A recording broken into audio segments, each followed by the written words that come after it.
Risa adalah wanita yang memukau. Kecantikannya alami, senyumnya menawan, dan pembawaannya anggun. Tak heran, banyak pria yang jatuh hati padanya. Namun, di balik pesonanya, tersimpan sebuah teka-teki yang membuat 4 pernikahannya kandas.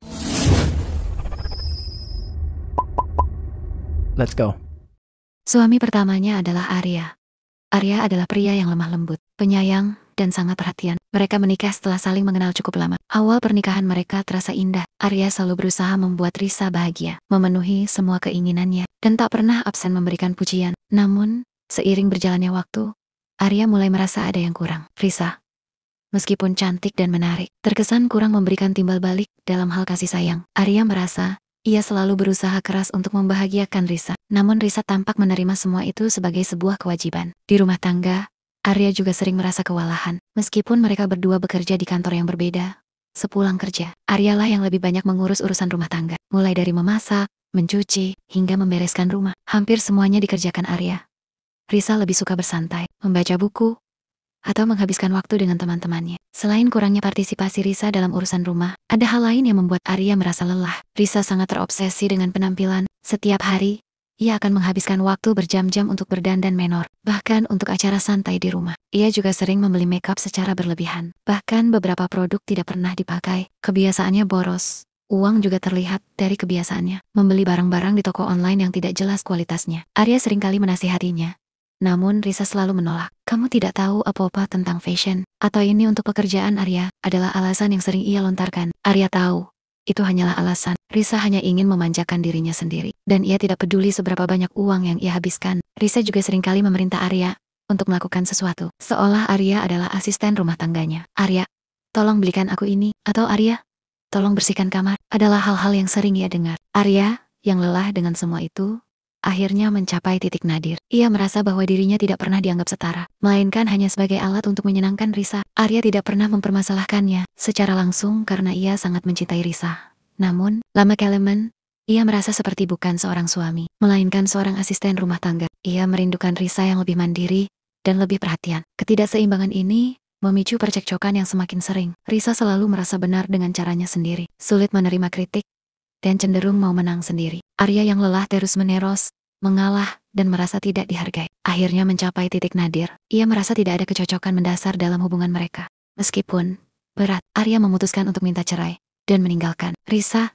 Ia merasa lebih baik sendiri daripada terus hidup dalam hubungan yang membuatnya merasa tidak berarti. Setelah perceraiannya dengan Arya, Risa merasa terpukul. Namun, ia tidak butuh waktu lama untuk bertemu dengan pria lain bernama Bram. Bram adalah sosok yang sangat berbeda dari Arya.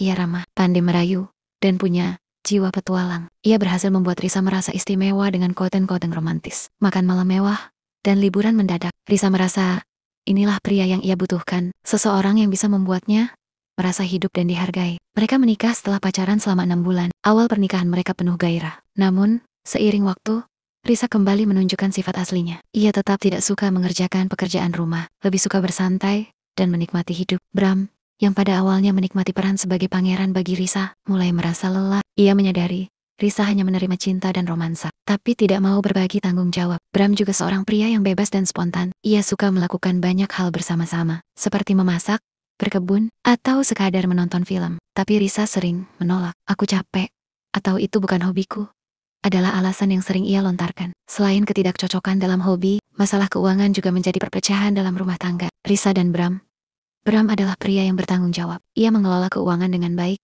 namun Risa memiliki pemikiran yang berbeda. Uangmu adalah uangku, adalah prinsip Risa. Ia merasa berhak untuk mengatur semua keuangan Bram. Ia memegang kendali penuh atas uang Bram. Sementara uangnya sendiri ia gunakan untuk kebutuhannya, seperti membeli makeup, baju, dan barang-barang branded. Risa seringkali mengirimkan uang ke keluarganya. Kadang dalam jumlah yang cukup besar. Bram tidak keberatan. Ia merasa itu adalah kewajiban seorang anak. Namun, saat Bram ingin mengirimkan uang untuk keluarganya, Risa selalu menolak. Kita masih punya banyak kebutuhan, atau pengeluaran kita banyak, adalah alasan yang sering ia lontarkan. Bram merasa tidak adil. Ia merasa bahwa uangnya hanya boleh digunakan untuk Risa dan keluarganya, sementara ia tidak boleh melakukan hal yang sama untuk keluarganya. Diskusi tentang keuangan seringkali terjadi. Bram mencoba menjelaskan bahwa mereka harus bisa saling berbagi, namun Risa selalu mendominasi. Ia akan marah jika Bram tidak setuju dengannya. Bram merasa lelah dengan sifat Risa yang mau menang sendiri. Ia merasa bahwa Risa tidak lagi mencintainya, melainkan hanya menginginkan uang dan statusnya. Ia merasa seperti dompet berjalan. Bram akhirnya menyerah. Ia merasa lebih baik hidup sendiri daripada terus-terusan berkorban untuk Risa yang tidak pernah memikirkannya. Akhirnya, Bram merasa hubungan mereka hambar. Ia merasa tidak ada kecocokan yang mendalam. Hanya ada kesenangan sesaat. Ia merindukan hubungan yang didasari pada kerjasama dan saling mengisi. Seperti Arya, Bram merasa lelah berjuang sendirian. Setelah mencoba berdiskusi beberapa kali dan tidak menemukan titik temu, Bram akhirnya menyerah. Ia meninggalkan Risa dan mengajukan gugatan cerai. Kali ini, Risa lebih terkejut lagi. Ia tidak menyangka pria seromantis Bram akan meninggalkannya begitu saja. Dua pernikahan kandas dengan alasan yang sama, yaitu tidak ada kecocokan. Para suaminya merasa Risa sulit diajak bekerja sama, suka mengeluh, dan kurang bisa berbagi kasih sayang. Mereka hanya merasa Risa ingin dilayani, tapi tidak mau melayani. Ada pola yang sama dalam setiap hubungannya. Dan sepertinya, Risa tidak menyadarinya. Setelah 2 kali perceraian, Risa tidak kapok. Ia bertemu dengan Doni, seorang pengusaha sukses yang terkenal dengan sifatnya yang keras kepala dan tegas. Risa merasa Doni adalah pria yang bisa mengendalikan dirinya, yang bisa memberinya arahan. Mereka menikah setelah setahun berpacaran. Awal pernikahan, Doni memanjakan Risa dengan kemewahan. Risa senang dengan semua itu. Namun, sifat asli Doni mulai terlihat. Doni adalah pria yang sangat dominan. Ia ingin mengendalikan semua hal, termasuk Risa. Ia tidak segan-segan untuk menegur Risa jika ia melihat Risa melakukan hal yang tidak ia suka. Kamu terlalu banyak menghabiskan uang untuk hal yang tidak perlu. Atau jangan berdandan seperti itu. Adalah hal-hal yang sering Doni katakan pada Risa. Risa tidak terbiasa diperintah. Ia merasa marah dan tidak dihargai. Ia mencoba melawan, tapi Doni tidak pernah mau mengalah. Meskipun sering berdebat, Doni sempat mencoba memberikan Risa kesempatan. Ia meminta Risa untuk membantunya mengurus salah satu unit bisnisnya. Doni berharap, dengan tanggung jawab baru ini, Risa bisa menjadi lebih dewasa dan mengurangi kebiasaan buruknya. Namun, harapan Doni jauh panggang dari api. Risa, yang tidak memiliki semangat untuk belajar, malah semakin menunjukkan sifat aslinya. Ia malas dan sering mengabaikan tugas-tugasnya. Ketika Doni memberinya buku atau artikel tentang bisnis, Risa hanya membacanya sekilas, lalu meninggalkannya begitu saja. Ia tidak serius mengurus bisnis itu. Di saat Doni sibuk bekerja, Risa justru sering pergi untuk shopping atau jalan-jalan dengan teman-temannya. Ia meninggalkan urusan bisnis begitu saja, tidak peduli dengan kerugian yang semakin besar. Doni, yang mengetahui hal ini, sangat marah dan kecewa. Ia merasa telah memberikan kepercayaan penuh pada Risa, namun Risa justru mengkhianatinya. Usaha yang ia bangun dengan susah payah kini mengalami kerugian besar karena ketidakpedulian Risa. Ia merasa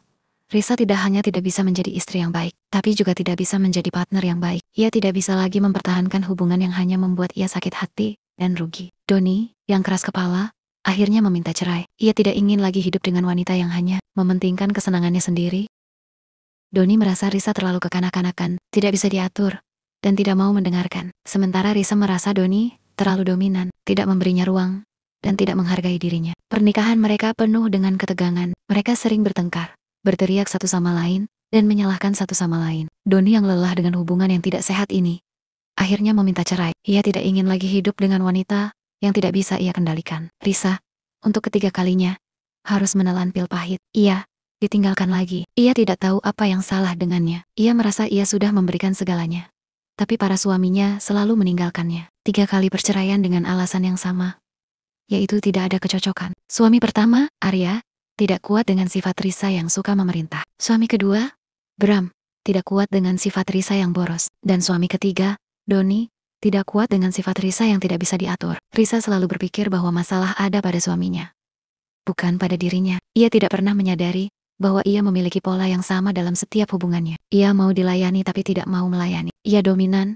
dan mau menang sendiri. Dan ia tidak pernah belajar dari kesalahan masa lalu. Ia tidak pernah menyadari bahwa cinta adalah sebuah kompromi, bukan sebuah komando. Ia tidak pernah belajar bahwa dalam sebuah hubungan, kedua belah pihak harus saling memberi, bukan hanya menerima. Risa, yang patah hati dan merasa lelah dengan kegagalan, tidak kapok. Kecantikannya yang luar biasa membuatnya mudah mendapatkan pria baru. Kali ini, ia bertemu dengan Bima, seorang pria yang bekerja sebagai pekerja lepas atau freelancer. Hubungan mereka berjalan lancar, dan mereka pun memutuskan untuk menikah. Di awal pernikahan, Risa sangat takut akan kegagalan. Ia selalu berusaha menjadi istri yang baik, mengalah, dan melakukan apapun demi mempertahankan pernikahannya. Ia berusaha melayani Bima dengan tulus, mengerjakan pekerjaan rumah, dan mencoba menjadi partner yang baik. Namun, Bima memiliki sifat yang sangat berbeda dari para suami Risa sebelumnya. Ia adalah pria yang tidak punya rencana. Jika tidak ada pekerjaan, ia akan menghabiskan waktunya di rumah. Saat di Rama, ia hanya sibuk dengan game online dan judi online. Bima bahkan nekat melakukan pinjaman online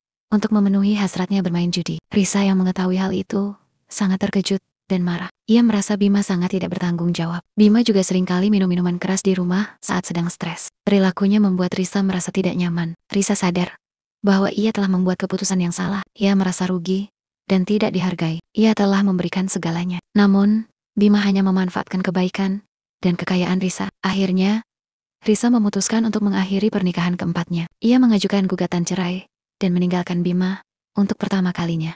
Risalah yang meminta cerai. Ia merasa lelah dan trauma. Ia memutuskan untuk hidup sendiri dan menjadi janda. Setelah 4 kali perceraian, Risa menyadari bahwa masalah tidak hanya ada pada pria yang ia nikahi. Ia sadar ia harus introspeksi diri. Ia telah membuat kesalahan yang sama berulang kali, yaitu tidak memilih pasangan hidup dengan bijak. Risa memutuskan untuk memperbaiki diri. Ia mencari bantuan profesional untuk mengatasi trauma dan masalah yang ia hadapi. Ia sadar kebahagiaan sejati tidak datang dari pria lain, melainkan dari dirinya sendiri. 4 kali kegagalan, Risa akhirnya menyadari bahwa ia harus memperbaiki diri. Ia tidak ingin lagi mencari kebahagiaan dari orang lain, melainkan dari dirinya sendiri. Risa memutuskan untuk menjanda. Ia belajar les menjahit dan mengasah keterampilannya. Ia menyadari bahwa menjahit adalah bakatnya, dan ia menikmatinya. Ia merasa tenang saat menjahit, dan itu membuatnya bahagia. Setelah beberapa bulan, Risa membuka tailor kecil di rumahnya. Ia bekerja keras, dan hasil kerjanya sangat memuaskan. Pelanggan mulai berdatangan, dan pesanan pun terus bertambah. Risa tidak menyangka usaha kecilnya bisa berkembang pesat. Ia tidak hanya menghasilkan banyak uang, tetapi juga merasa dihargai. Risa merasa bahagia dengan hidupnya. Ia tidak lagi harus bergantung pada pria lain, dan ia bisa hidup tanpa ada yang mengaturnya. Ia bebas melakukan apa yang ia suka, dan ia bisa membuat keputusan sendiri. Ia menyadari bahwa kebahagiaan sejati bukanlah tentang menemukan pasangan yang sempurna, melainkan tentang menemukan diri sendiri dan mencintai diri sendiri.